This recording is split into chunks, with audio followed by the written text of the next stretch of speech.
पुढच्या बातमीकडे धाराशिव शिवसेनेमध्ये वादाची ठिणगी पडलेली आहे। झेडपी सभापती निवडीनंतर गटबाजी उफाळून आलेला आहे आणि त्यामुळे शिंदेंचा आदेश पदाधिकारी मानत नसल्याचा आरोप सुद्धा केला जातोय।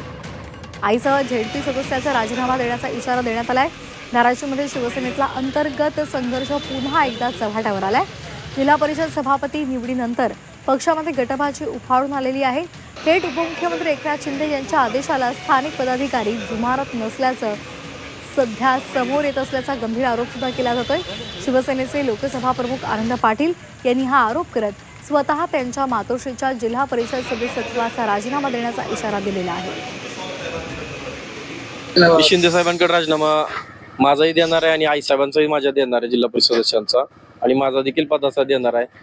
या पक्षामध्ये जर आदेश जर स्थानिकचे पदाधिकारी पाळत नसतील तर ह्या सगळ्या गोष्टीचा काही उपयोग नाही। व्हीप म्हणते, आदेश येतो वरनं की सभापती पदासाठी ह्या व्यक्तीला संधी जाते आणि हा अन्याय माझ्या एकट्यावरती नसून हा माझ्या लोहारा तालुक्यावरती अन्याय झालेला आहे। आणि राजकारणापासून हे जे तरुण लांब राहतात त्याचं कारणच हे आहे।